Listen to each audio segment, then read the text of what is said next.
Shalom, shalom mes frères et sœurs en Christ. Shalom, shalom, shalom. Nous espérons que vous allez tous très bien. Veuillez nous excuser sur la vidéo parce qu'on avait un nouveau matériel qu'on a utilisé et je ne maîtrise pas encore bien. Donc je suis désolée, je m'excuse vraiment pour la vidéo qui était postée. Il manque le son. Donc je suis vraiment désolée. Nous faisons donc une vidéo rapidement et nous allons donc prendre le temps vraiment de reprendre le moment de lecture ensemble. Le Seigneur nous a montré une très belle vision du Seigneur Jésus-Christ et sur la repentance vraiment de l'Église. Et dans toutes ces visions que nous allons vraiment libérer, le Seigneur nous guide aussi dans le livre de Saint Jean. Nous allons lire Saint Jean 7 et nous lirons ensuite Apocalypse chapitre 7. Saint Jean 7, Apocalypse chapitre 7. Donc encore une fois, désolé mes frères et sœurs, nous vous demandons encore pardon. Il est très important vraiment que toutes choses soient faites vraiment comme il faut. Et voilà. Donc vraiment, je m'excuse de tout cœur, de tout cœur. Nous allons prendre vraiment un moment de prière, confier le moment dans la main du Seigneur. Et ensuite, nous allons libérer vraiment cette belle vision pour tous nos frères et sœurs de le Seigneur Jésus-Christ. Éternel, mon Dieu, tu es souverain. À toi l'honneur, la gloire, la puissance et l'action des grâces. Seigneur, nous te demandons pardon pour tout manquement. C'est toi qui prends le contrôle de tout, Seigneur, et qui gère tout, Seigneur Jésus, dans ta présence. Merci Saint-Esprit, merci pour tous les cœurs de tes enfants disposés, tous les cœurs d'amour que tu donnes et tu accordes à tous tes enfants. Seigneur, nous te remercions. Prends le contrôle sur ce moment. Je ne suis que simple serment. Parce que simple serment, tu passes pour parler à tous tes enfants, Seigneur. Le simple vase par lequel tu passes pour parler à tes enfants.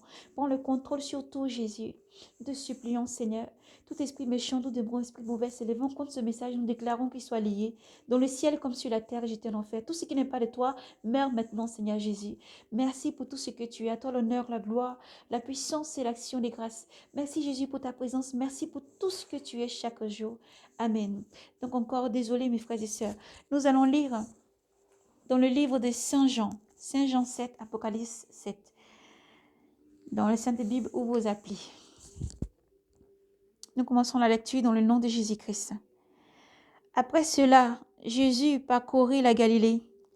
Il n'avait pas pouvoir de circuler en Judée, parce que les Juifs cherchaient à le tuer.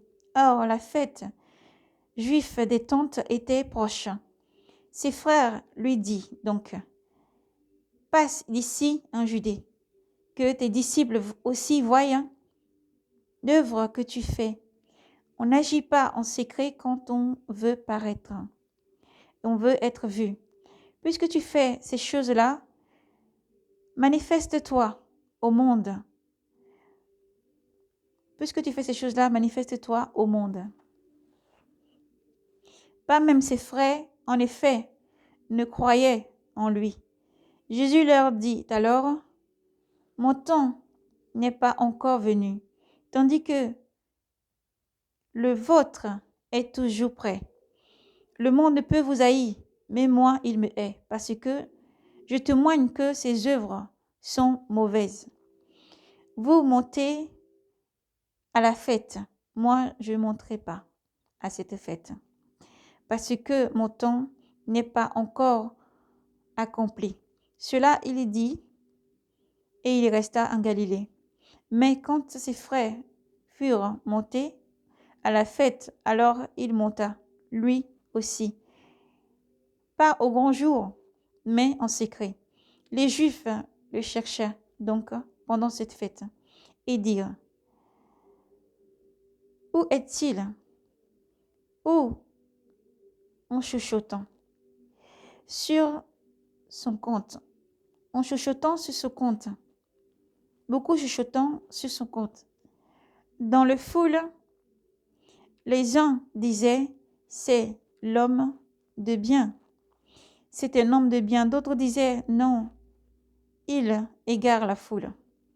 Pourtant personne, gloire à toi Seigneur, pourtant personne ne s'exprimait ouvertement à son sujet. Par peur des Juifs, on était déjà au milieu de la fête lorsque Jésus monta au temple et se mit à enseigner. Les Juifs, étonnés, disaient, comment connaît-il les lettres sans avoir étudié? Jésus leur répondit, Ma doctrine n'est pas de moi, mais de celui qui m'a envoyé. Si quelqu'un veut faire sa volonté, il reconnaîtra si ma doctrine est de Dieu. Si ma doctrine est de Dieu. Ou si je parle de moi-même. Celui qui parle de lui-même il cherche sa propre gloire. Mais celui qui cherche la gloire de celui qui l'a envoyé, celui-là est véridique. Et il n'y a pas en lui d'imposture. Moïse vous a donné la loi, et aucun de vous ne la pratique, la loi. Pourquoi cherchez-vous à me tuer? La foule répondit, tu as un démon qui cherche à te tuer. Jésus leur répondit, pour un seul œuvre que j'ai fait, vous voilà tous étonnés. Moïse vous a donné la circoncision, non qu'elle vienne de Moïse, mais de les patriarches. Et le jour du sabbat, vous la pratiquez sur un homme. Alors, un homme reçoit la circoncision le jour du sabbat pour que ne soit pas enfreinte la loi de Moïse. Et vous vous indignez contre moi parce que j'ai rendu la pleine santé à un homme le jour du sabbat. Cessez de juger sur l'apparence, jugez selon la justice. Certains des gens de Jérusalem disent, n'est-ce pas lui qu'il cherche à tuer? Et le voilà qui parle ouvertement sans qu'il lui dise rien. Est-ce que vraiment les autorités auraient reconnu qu'il est le Christ?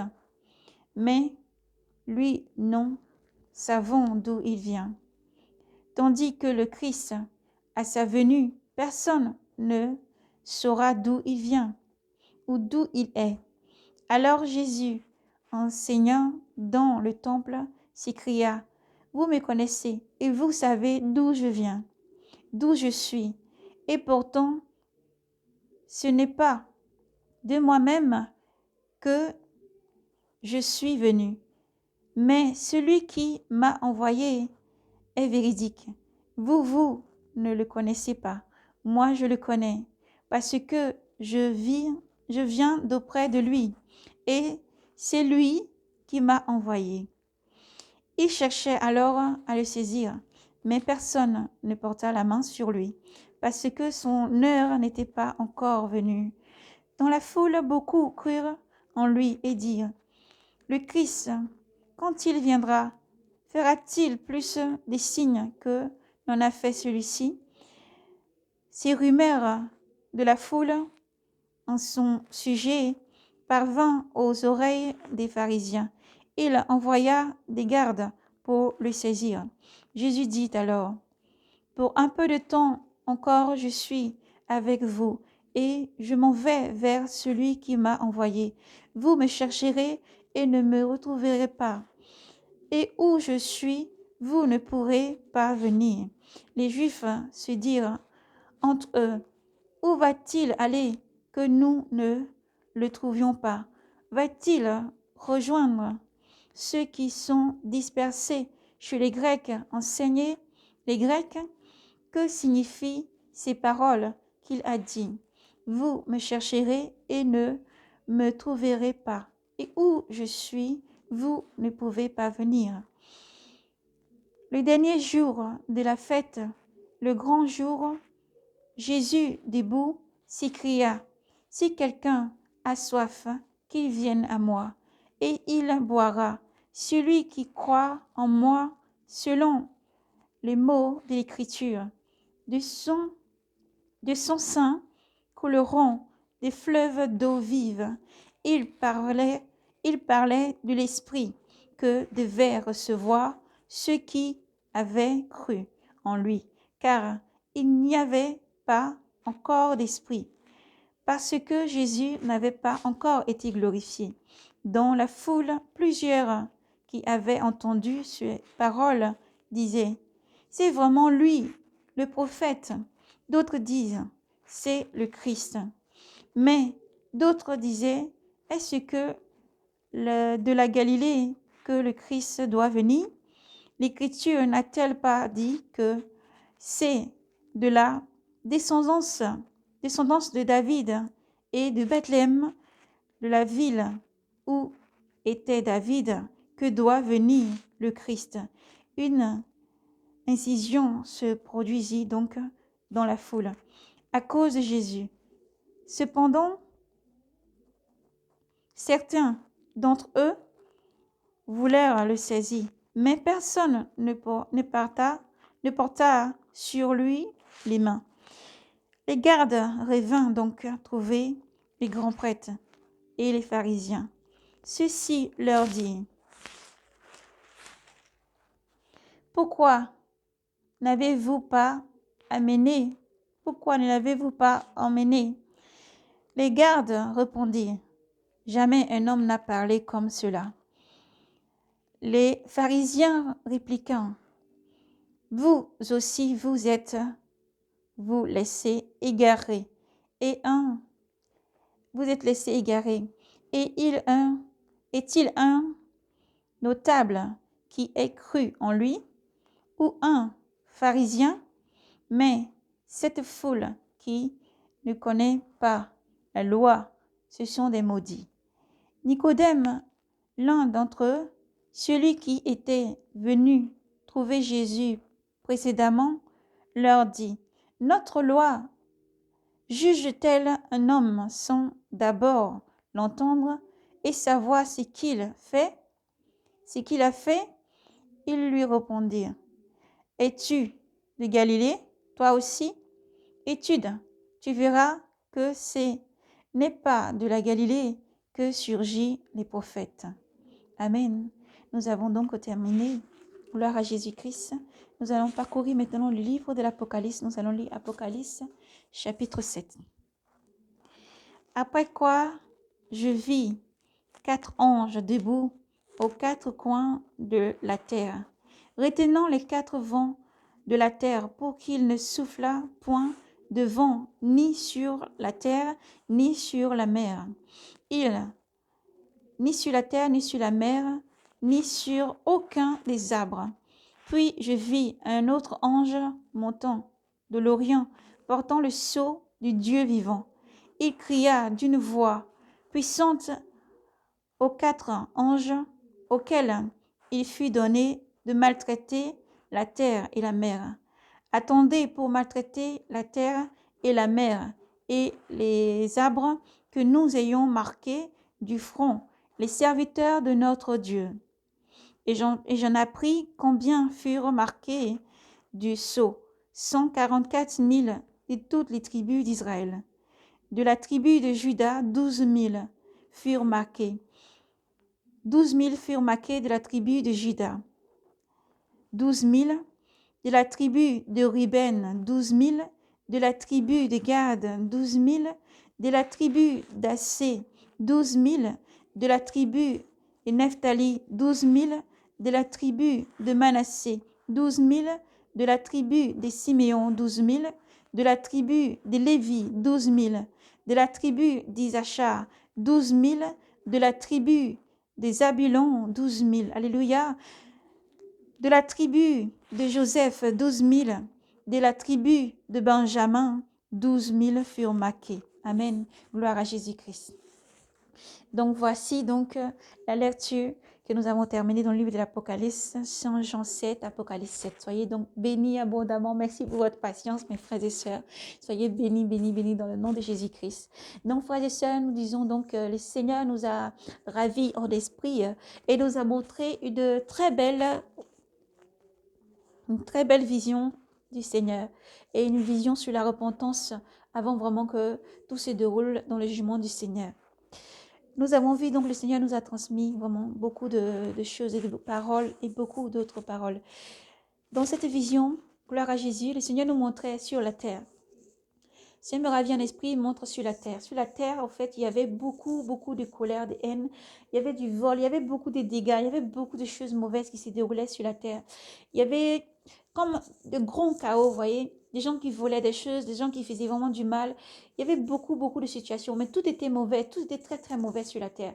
Et alors, on entendait la voix de Dieu qui parlait très fort. La voix de Dieu disait que le temps est arrivé pour le jugement. Le temps est arrivé pour le jugement. Le temps est arrivé pour le jugement. Alléluia. Gloire à Yahvé Sabaoth. Ensuite, la vision s'est changée. Je voyais ensuite une autre situation. Le Seigneur nous a emmenés vraiment au temps où le Seigneur portait la croix sur le Golgotha. Vous voyez? Et je voyais le Seigneur qui portait cette croix-là. Et c'est comme si dans cette vision, j'étais la personne qui était à côté, la personne qui aidait le Seigneur vraiment à porter la croix. Et jusqu'au mont Golgotha, ils sont montés. Et je voyais quand le Seigneur avait posé la croix, je voyais quand on l'a mené sur le côté du Seigneur, Jésus-Christ, et quand on a retiré les vêtements du Seigneur. Je voyais ensuite le lien, donc il était saint autour de la taille. Ce linge-là, peu que son corps était tout ici, tous les ici de son corps, il y avait beaucoup de sang en fait, jusqu'à ce vêtement, il était trempé, ce vêtement était complètement trempé, imbibé comme on prend un tissu qu'on le pose en l'eau, vous voyez, quand on l'enlève sans avoir essoré. Voilà, c'était comme ça. Tout plein de sang jusque tout plein de sang. Alléluia. Seigneur, sois béni pour tout ce que tu es. Tu es l'alpha et l'oméga, la force, la puissance en toutes choses. Merci Seigneur pour tout ce que tu es. Et alors, lorsque je contemplais cette vision, une autre vision s'est mise en place et je voyais ensuite comme si on était au bord de la mer. Je voyais ensuite Jean et la mère de Jésus, Marie, donc qui était à ses côtés. Et je voyais donc le Seigneur qui était sur la croix debout et je voyais qu'on était tous comme ça et on pleurait beaucoup, on pleurait, on pleurait.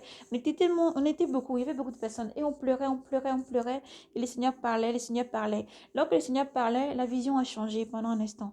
La vision ensuite s'est déroulée d'une autre vision. Sur une autre vision, le Seigneur me montrait encore d'autres situations. Le Seigneur disait que c'est pour toutes les souffrances. Vous voyez, ça a reporté sur la première vision où il y avait eu vraiment ces personnes-là sur la terre qui faisaient beaucoup de méchanceté, beaucoup de choses mauvaises. Et le Seigneur disait ensuite dans cette vision, c'est pour toute cette douleur, que cette souffrance qui arrive, c'est pour ça que j'ai donné ma vie à la croix. Il disait, ça se répétait, ça résonnait, sa voix répétait. Et il disait, c'est pour cette douleur, cette souffrance que j'ai donné ma vie à la croix. Il faut se convertir, il faut se repentir, il faut se convertir, il faut se repentir. Que les frères, les sœurs, l'Église vraiment reste en prière, demeure en prière dans la foi et demeure vraiment dans la prière. Et voilà donc la vision. Ensuite, la vision s'est poursuivie sur une autre situation. Je voyais le Seigneur dans un grand vêtement blanc. Je voyais le Seigneur Jésus ensuite dans un grand vêtement blanc. Dans ce grand vêtement blanc où je voyais le Seigneur, c'est comme s'il me tendait la main. Dans sa main, il y avait le trou qui apparaissait, le trou de la crucifixion qui apparaissait dans sa main.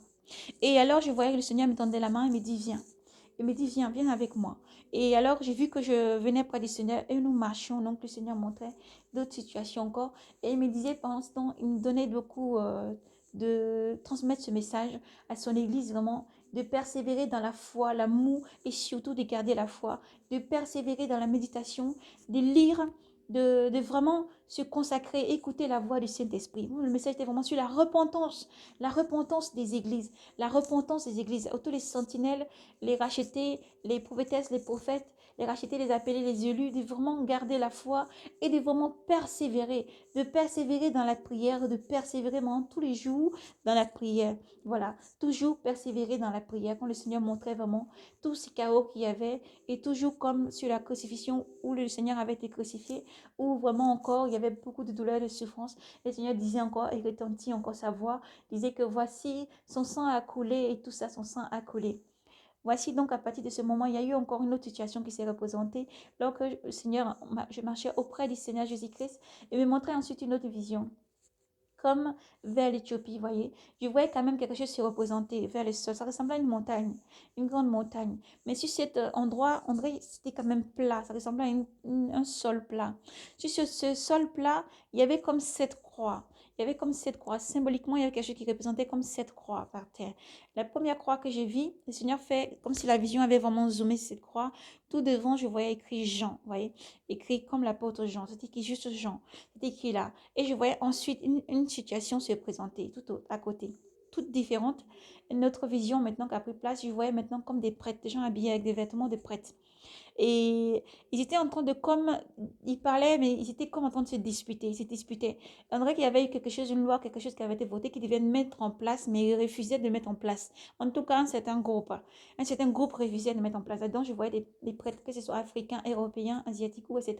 Toute langue, toute personne qui parlait chacun, chaque personne était très différente. Et ils parlaient, ils avaient vraiment comme il y avait quelque chose qui les divisait, il y avait quelque chose qui les mettait en désaccord en tout cas dans cette vision-là. Et j'ai vu qu'un groupe est parti sur le côté en refusant ce qui avait été mis en place, ils ne voulaient pas du tout l'appliquer. Il y a un autre groupe qui est parti de l'autre côté. Donc je voyais donc cette situation-là. Et donc le Seigneur parlait beaucoup et disait que lorsque nous avons libéré les premières visions, nous n'avons pas rajouté ça, le Seigneur permet encore que ce soit encore ravivé. Lorsque nous avons vu cette situation-là, le Seigneur avait donné en plus ce livre de l'Apocalypse, encore de 70 versets. Le Seigneur avait dit, parmi eux, il y a des personnes qui ont des vêtements blancs, ils m'accompagneront en blanc. Ils ne se sont pas souillés, eux m'accompagneront donc en blanc. Alléluia, gloire à Jésus-Christ. Et ensuite, la vision se poursuivit. Le Seigneur montre encore plus d'autres choses encore et demandait vraiment que les enfants se repentissent. Beaucoup la repentance et de pardonner, confesser les péchés et surtout garder la foi. Et lors même que tu pries et que tu n'entends pas sa voix, lors même que tu pries et que tu ne peux pas voir le Seigneur, il faut croire qu'il est là. C'est pas la foi, il faut croire qu'il est là. Comme le Seigneur pouvait dire encore à Thomas qu'il est heureux, toi tu m'as vu, parce que tu m'as vu, tu crois. Ils sont heureux ceux qui ne voient pas et qui croient. Alors vous êtes heureux. Nous avons rajouté encore en plus en disant que c'est encore plus difficile lorsque on côtoie les seigneurs, qu'on voit les seigneurs. Pourquoi? Parce que le manque est encore plus puissant et plus fort. C'est important. Et c'est pour ça que nous avons besoin de cette relation-là, d'être connectés au Saint-Esprit et de vous dire, vous êtes heureux. Ne pensez pas que le Seigneur se manifeste seulement à ses sentinelles, ses rachetés, ses prophétesses ou ses prophètes. Mais le Seigneur est là, il est présent près de toi, Jésus-Christ. Il faut demander avec la foi, il faut se sanctifier, se dépouiller. Et le Seigneur se montre même aux plus grands pécheurs afin qu'ils changent de voie. Parce que son amour n'a pas de limite. Son amour n'a point de limite pour tous ses enfants. Il appelle tous ses enfants justes à venir à lui. Le Seigneur dit, je ne laisse pas celui qui cherche. Celui qui me cherche me trouvera. Celui qui me cherche me trouvera. Celui qui cherche toujours à garder mes commandements, à demeurer en moi, sera toujours là. Je me manifesterai à lui. Moi, mon Père viendront et viendront vivre avec lui. Alors, c'est là que ce soit vraiment une part vraiment de grande force. Je ne dirais pas de consolation, mais de grande force. Et je veux demander par là à tous nos sœurs, nos frères, de continuer à prier, de demeurer dans la foi, dans la prière, car le Seigneur Jésus-Christ est présent, il est vivant. Il cherchait la porte étroite, car large est la porte qui mène à la perdition. Large est la porte qui va vers le gouffre de l'enfer.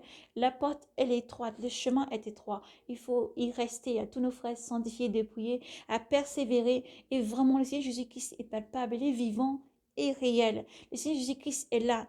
Il appelle tous ses enfants vraiment à se convertir, tous ceux qui ont encore en dessus leur cœur, à se convertir sincèrement. Et tous ceux qui doivent encore prier et à demeurer dans la foi, à continuer à partager encore l'évangile et à ne pas baisser les bras, toujours à annoncer l'évangile, à partager la parole du Seigneur. Voici donc la vision que le Seigneur a montrée.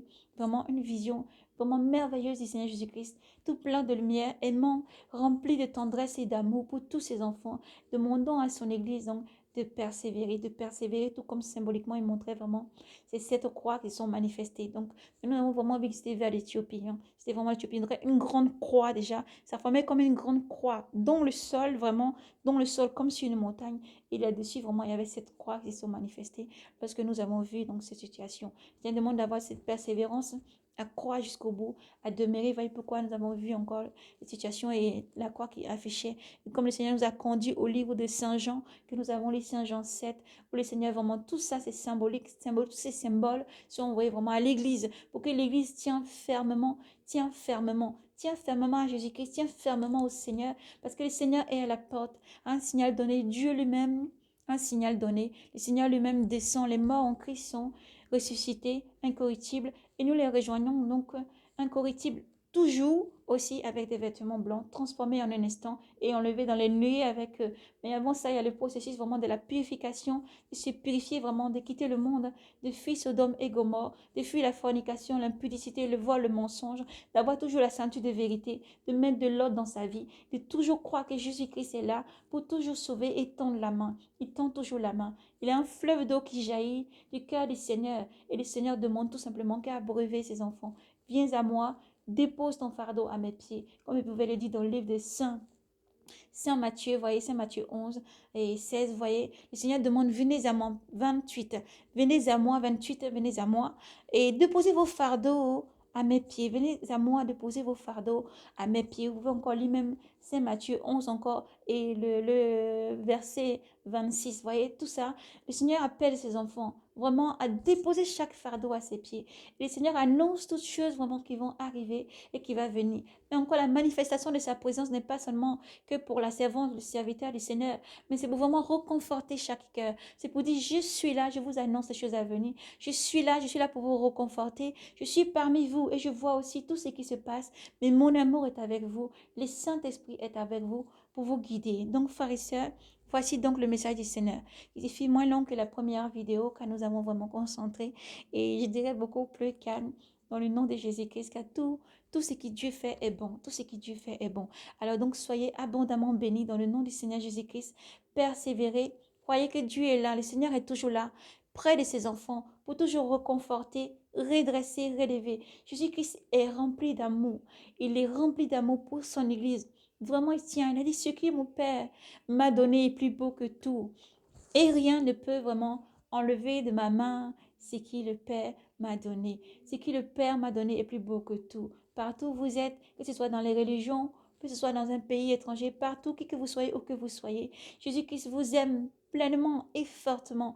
Il ne regarde pas à la situation que tu as aujourd'hui, mais à ce que tu vas devenir demain. Et il t'appelle, il te dit, viens à moi pour prendre de l'eau gratuitement. Celui qui croit et qui confesse que Jésus-Christ est le Seigneur et le Sauveur à la vie éternelle. Il n'est pas un simple prophète, et celui que les prophètes ont annoncé, le Fils de Dieu, le Messie. Parce que nous prenons la généalogie de Joseph, qui était le père vraiment qui accompagnait Jésus.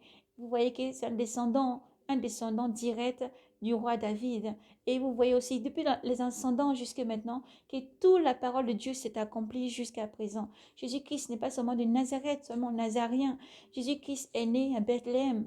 Donc la parole s'est accomplie, comme a dit tous les prophètes, la parole s'est accomplie. Et la parole, elle part pour s'accomplir jusqu'à la fin. Alors, il faut donner sa vie à Jésus. Reconnaître que Jésus-Christ est le Yeshua Mashiach, le Sauveur, le Fils de Dieu, c'est avoir la vie. Le reconnaître et laisser tout cœur de pierre, avoir cet esprit régénéré, avoir l'esprit de vie que Dieu a promis à tous ses enfants, avoir cet esprit-là qui vient, qui redonne la vie. Car Jésus-Christ a été glorifié, il est glorieux et il est auprès de Dieu. Il est auprès de Dieu, l'Esprit Saint est là, agi. Dieu a promis, comme dans le livre de Daniel, vraiment que dans les derniers temps, le Saint-Esprit se reprendra sur toute chair, sur tous ses enfants. Les jeunes auront à prophétiser, les vieux auront de songes et des visions. Donc le Seigneur, tout ce que le Seigneur Dieu a dit est bon et tout part pour s'accomplir. Et tout s'accomplit sous nos yeux. Alors il est temps de prendre part vraiment à ces miracles et ces prodiges dont nous sommes en train de traverser Église. Il est temps de prendre part maintenant à ces miracles, à ces prodiges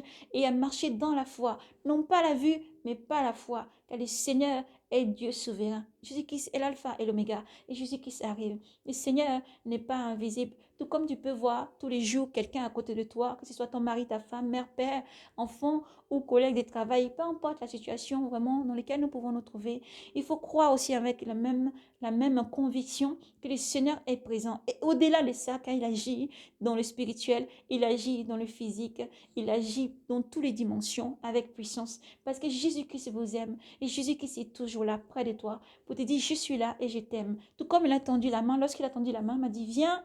C'était une symbolique, une façon symbolique, me disait le Seigneur. Dis à mon église, je vous appelle, revenez à moi. Soyez des épouses fidèles, soyez une église fidèle qui respecte les commandements, qui observe les commandements, qui marche dans mes commandements, qui reste attaché à la vigne, qui reste solidement attaché à la vigne, parce que simple serment ne peut aller loin, peut sécher et finir jeté au feu. Mais vous devez demeurer, nous devons tous vraiment faire cet effort jour après jour à mener le bon combat. C'est une course, et dans cette course, vous n'êtes pas seul.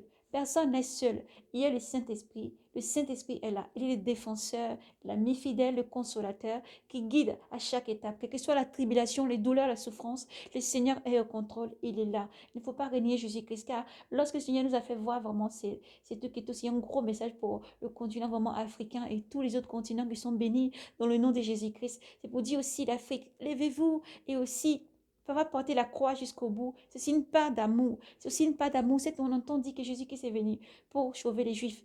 Il est venu pour sauver la maison d'Israël éparpillée. La maison d'Israël éparpillée qui est loin de l'amour de Dieu, qui est partie loin de l'amour de Dieu, tel les fils prodiges, où il appelle vraiment, il veut rassembler comme une poule rassemble ses poussins sous ses ailes. Ses poussins sous ses ailes afin de les protéger. Car les grands gardiens d'Israël n'a point changé. Il reste toujours le même, de fidélité en fidélité. Il nous a donné le Messie qui est Jésus-Christ, son Fils unique, en qui il y a la vie éternelle. En qui il y a la vie éternelle. Il appelle à une vraie conversion, une conversion circoncis des choses du monde. Parce que Dieu pouvait nous dire encore, tout comme quand au livre de Samuel, nous ferons aussi notre vidéo encore qui va suivre, parce que le Seigneur a dit beaucoup de choses que nous devons libérer en ce jour. Nous allons donc continuer la vidéo par la grâce du Seigneur Jésus-Christ sur une autre vidéo. Alors soyez abondamment bénis dans le nom de Jésus-Christ. Voici comment le Seigneur a montré sa manifestation et la puissance vraiment glorieuse du Seigneur Jésus-Christ, qui disait encore une fois, je suis mort à la croix pour que tu ne meurs pas. En moi, il n'y a point de mort, mais il y a la vie. Je tiens la clé.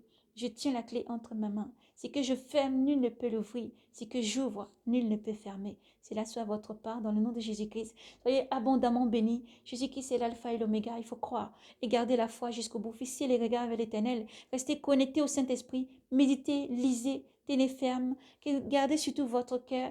Toujours veillez à aimer Dieu, l'éternel Dieu de tout votre cœur, toute votre force, tout votre âme et esprit, vraiment très très fort de toute votre intelligence, car Dieu vous aime infiniment et son amour n'a point de limite. Jésus-Christ vous aime, le Seigneur s'est manifesté dans une grande gloire pour montrer, il appelle maintenant symboliquement son épouse à le rejoindre. Le Seigneur est à la porte, c'est un signal donné, alors soyez prêts frères et sœurs, soyez abondamment bénis. Éternel mon Dieu, nous te prions, te disons merci Seigneur pour ce moment encore que tu nous accordes. Merci Seigneur Jésus pour la vie de tes enfants, le cœur disposé, l'âme disposée Seigneur maintenant pour recevoir Seigneur ta parole, être fortifié, régénéré en ton Esprit Saint. Merci Seigneur Jésus, toi qui poses ta main des pères maintenant sur ce cœur, qui régénère, qui donne la force, le courage, la persévérance, la constance à tous tes enfants dans le monde entier. Nous te donnons la louange, la gloire, toute la reconnaissance. Toi qui es puissant, puissant de gloire en gloire, d'âge en âge qui ne change pas. Reçois la louange, l'honneur, la gloire, la force et la sagesse au siècle des siècles. Amen. Soyez abondamment bénis dans le nom de Jésus-Christ. Partagez la vidéo, frères et sœurs. Et encore, nous vous remercions à tous nos frères et sœurs qui ont rétorqué vraiment rapidement et qui nous ont permis vraiment de revenir rapidement. Encore pardon et que Dieu vous bénisse. Merci pour tout. Soyez bénis. Shalom.